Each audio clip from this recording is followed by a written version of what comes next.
Every February, the only sports aviation event in Asia brings together aviators and enthusiasts from all over the world for a weekend of everything that flies.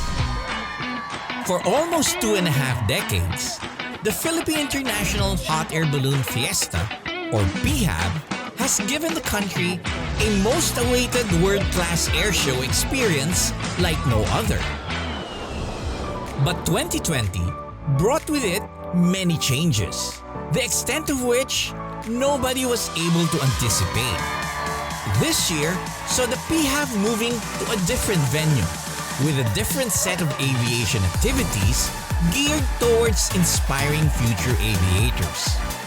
Dubbed the Flying Carnival 2020, it aimed to continue sharing the best of different sport aviation disciplines to everyone. In this first episode, we look back at the highlights of the Flying Carnival in Carmona, Cavite, held during the most trying year for aviation and for the entire world.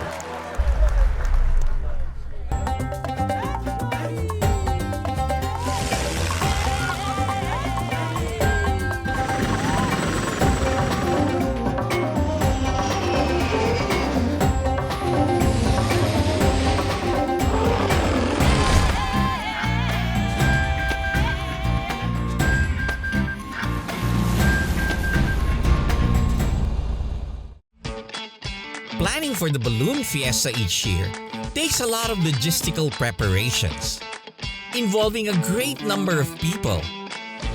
With the Clark Airport getting busier, holding a 4-day air show was no longer feasible. So, we had to find a suitable location for this year's Fiesta. We had always thought of bringing the Balloon Fiesta to other places in the Philippines, and now we have the chance to do so. Flying over the south of Manila one day, I saw the San Lazaro Leisure Park in Carmona, Cavite, and thought it might have the right amount of space we are looking for. I have flown for Attorney Boy Reyno as they were developing the racetrack in the past. Fortunately, he and his son King were receptive to the idea of holding the Fiesta here. So, we set out to make it happen. Carmona is a town in the province of Cavite, less than an hour's drive to the south from Manila. It dates back to Spanish colonial times and was named after the town of Carmona in Seville, Spain. The town had a lot of farmlands, which were later converted into industrial areas, paving the development of the municipality. With the support of Mayor Roy Loyola, Manila Jockey Club, San Lazaro Leisure Park, and other members of the local community, we soon developed the concept of a unique air sports event to be held here. The racetrack was going to be our balloon launch site. However, because of size limitation and safety considerations, we can only fit a few hot air balloons. A unique feature of the venue is the turf building, where spectators can comfortably sit and watch the flying events on the racetrack.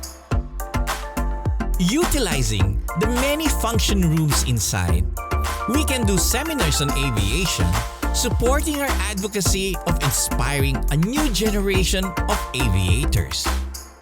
The open area beside the building will be our fly market and family activity area. But since there's no runway, we cannot have airplanes for the show. So this year, it will be a weekend of almost everything that flies. And since it will be an entirely different event than the one in Clark, we decided to call it the Flying Carnival. There was a lot of excitement and expectation from the local community, and we were very grateful that everybody was on board.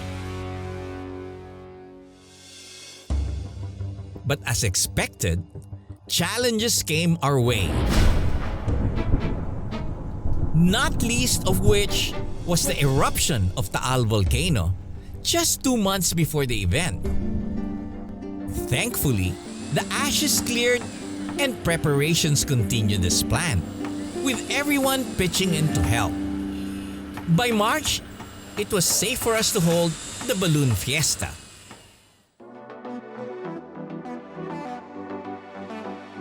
The participating pilots soon arrived, along with some good friends from my travels.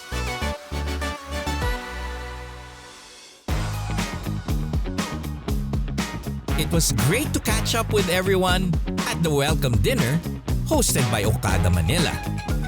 The Philippine Hot Air Balloon Fiestas, the weekend of everything that flies, is the most anticipated sports aviation event in Asia. Okada Manila and Reward Circle is excited and proud to be part of this fun cultural event since we are in the business of creating fun experiences for everyone. Welcome again to Okada Manila. Thank you. We look forward to a very exciting weekend of almost everything that fly because we do not have a runway. So there will be no airplanes, but everything else that flies will be there in Carmona, Cavite. Thank you. The Flying Carnival 2020 has begun! It was good to see old friends and welcome new ones. Everyone had a chance to get to know each other and just enjoy the evening before the hectic activities ahead.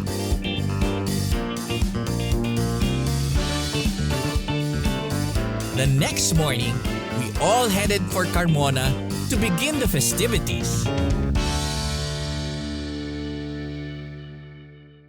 Up next, the Flying Carnival 2020 kicks off in Carmona, Cavite for another weekend of everything that flies. Well, almost.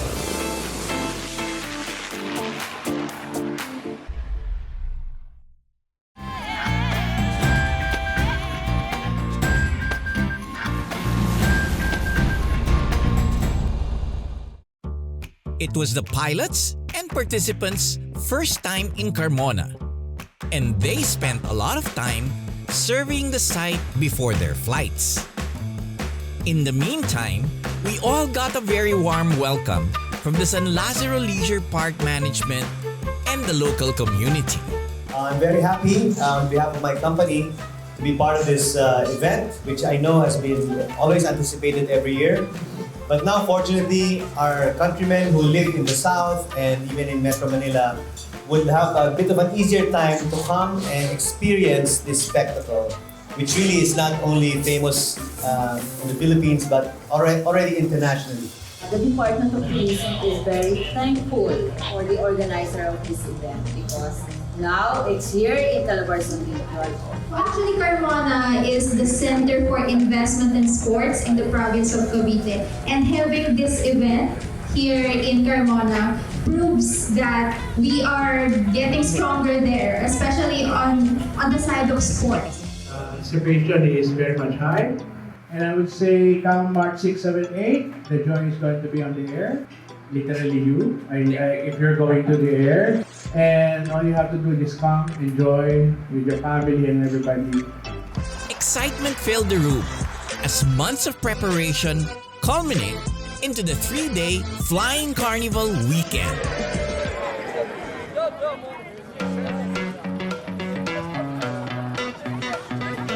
Early the next day, everyone was up and ready for the pilot's briefing. The balloon pilots were briefed on the wind speeds and directions.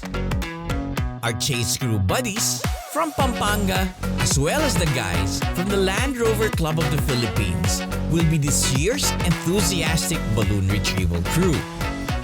As soon as all the participants got their briefing, we went to the field to inflate the balloons. Meanwhile, the entrance gates got packed with people, greeted by our lively marching band. At the turf site, crowds had gathered early and were eagerly waiting for the show to begin.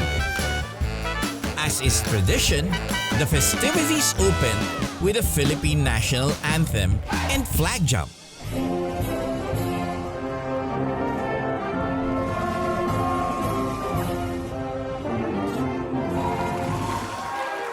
It was great that Carmona Mayor Roy Loyola and King Reno were there to welcome everyone. Kapatid, kapuso, at kapamilya. Welcome po sa Carmona Air Show Festival dito po sa Carmona, Cavite. On behalf of the Manila Jockey Club and the San Lazaro Leisure Park, welcome to our home. I wish all of you fun and enjoyment this weekend, and let the show begin.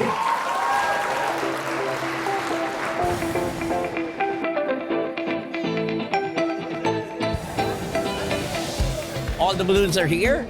It's a totally new location for us, but everything is going well. Looks like it's a very nice day for flying. As you can see, the whole lawn and balcony is filled with people just excited to watch the whole activity. Thomas from Sweden, who is visiting the Philippines for the first time, was ready to take off any minute. Are you girls excited to be flying Very with much excited. very good-looking young man? If you say so. Okay, have fun. Enjoy. Well, the Okada balloon is up in the air. Thomas is ready to go, starting to move for all the viewers to see him. This is our Manila Jockey Club balloon. Here is our IMG balloon taking off. And the rest are still trying to get their balloons up.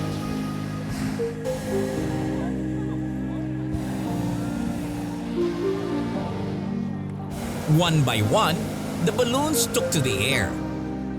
We may not have as much balloons as we wanted this year, but the sight of balloons catching the morning light never loses its magic.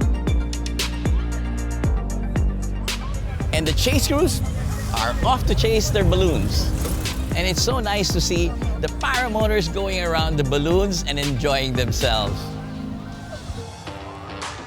Reprising their role as performers for this year's Flying Carnival are the paramotoring twins, Timothy and Anthony Green. We are in again for more of their crazy stunts.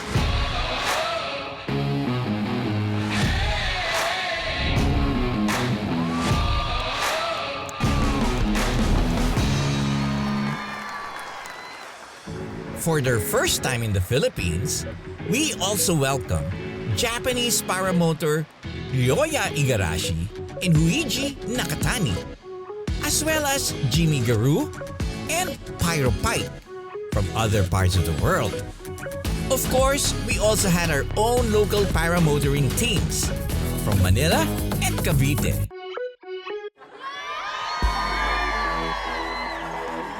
Driving off-road and around the track was easy. Thanks to the trusty Porsche Macan. The twin paramotors even challenged me to a race across the track.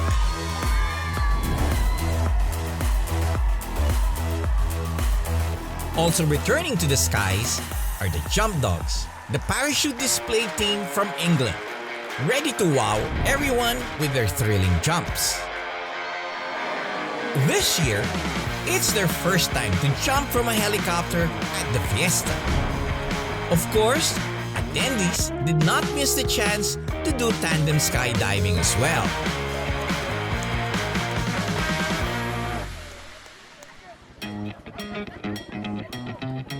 Civilian helicopters also circled the field as they took passengers for discovery flights around the area. The Philippine Coast Guard and Philippine Navy also demonstrated the capabilities of their new air assets. We may not have airplanes this year as there was no runway. But aircraft still race around overhead, though only a fraction of their full size. Radio-controlled gliders caught the wind, while some RC planes participated in combat. The planes tried to cut each other's streamers while keeping their own intact. On the other side of the field are Fiesta first-timers. the FPV drone racers. Now catching a wide following in the country, first-person view drone racing is now recognized as an air sports by the FAI. Pilots maneuver their quadcopters through different courses, making use of goggles that allow them to see what the drone sees. The competitions happen at breakneck speeds, with pilots navigating obstacles and relying on their quick reflexes. It's an exciting new activity, showing the ever-evolving nature of sports aviation. Our new venue may be smaller, but it certainly gave us a lot of opportunity to do some fun flying. The best part is we can continue to share our passion for aviation with a whole new audience.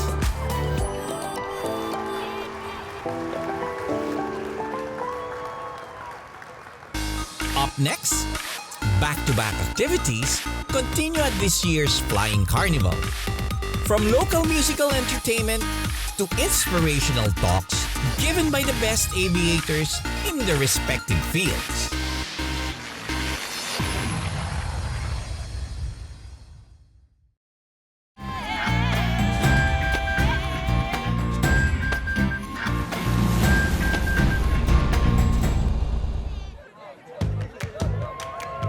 The fun flying and family activities continue at the Flying Carnival 2020.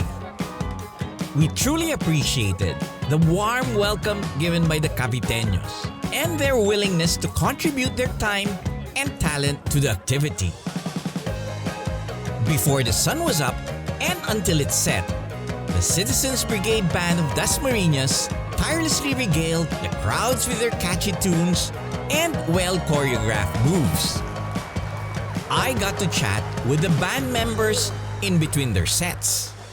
Thank you very much for coming over. We were very pleased to have you. Everyone enjoyed all your dancing and marching and music.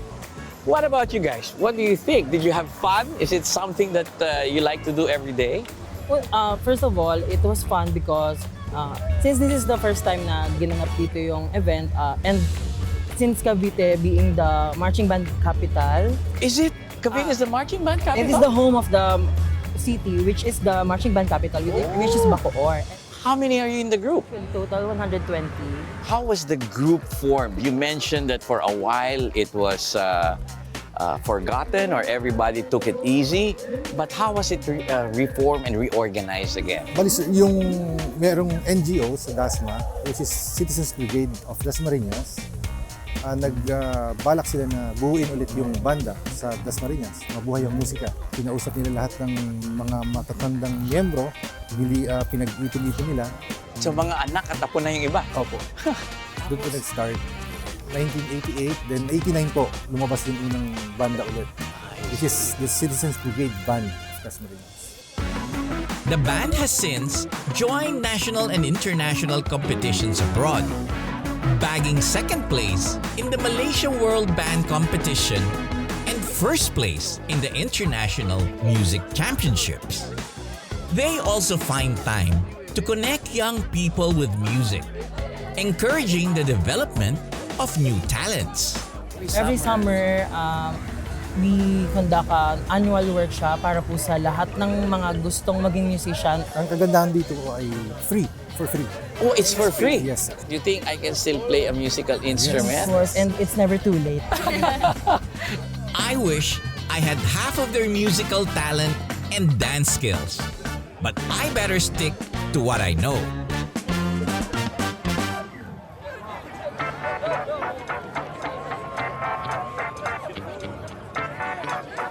It has always been the objective of the Philippine International Hot Air Balloon Fiesta to be an avenue where aviators of different fields can gather together and inspire a new generation of passionate pilots. This year, we are holding the first series of aviation seminars here at the Flying Carnival. A career in aviation is something a lot of young people aspire for. but most have no clear idea where to begin. As there are many possibilities and career tracks one can take in the aviation industry, we've invited the best aviators in their chosen fields. For air traffic control, we have ATC's Rudy Buktot and Ruby Lalugan, explaining the details of this crucial job in aviation. They made a study in 2019 which shows that there is an increase in the air traffic. It's projected that the commercial traffic will increase in the Philippines by 44%.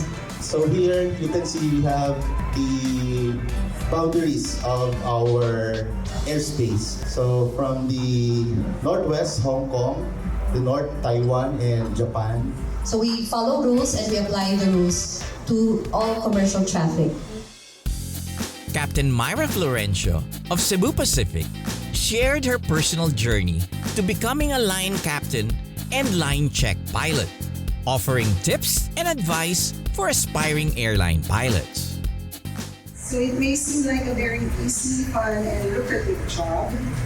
Well, generally, for the most part, it is. But for those of you who are looking into an airline career, I have to put out a disclaimer, especially for the young ones. The journey to an airline career is not for the faint of heart. It takes a great amount of hard work and dedication. I'm really actually happy to be part of this event because I am able to impart a more realistic view of how it is really to be an airline pilot, and also to encourage and motivate the young pilots who wanted to join us in the airline industry. And it was also my way of giving back and sharing the experience I have gone through since flight school. From the Philippine Air Force, Lieutenant Colonel Romel Estoque imparted the career track and opportunities as a fighter pilot. We do also some surface attacks training and actually surface attacks mission in help of our ground troops. In Basa Air Base right now, where most of the fighter jets are based, we call it the main operating base. It is one of the most modern air base right now in the Philippine Air Force. From the Philippine Navy's Naval Air Group, Lieutenant Commander Gus Bercades shared his experiences as a Navy helicopter pilot.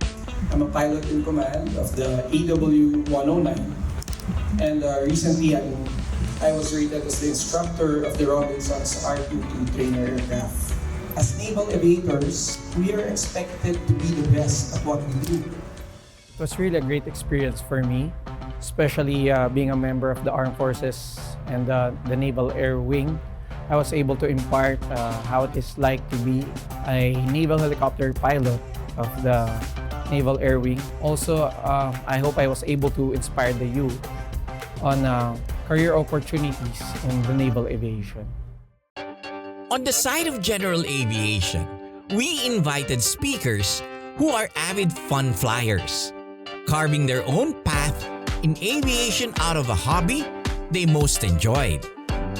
Michel Gordillo from Spain is a world record aviator and the first person to circumpolar navigate the world in an experimental aircraft weighing less than 1,750 kilograms. Michel built the Vance RB aircraft he used, modifying it for his polar mission.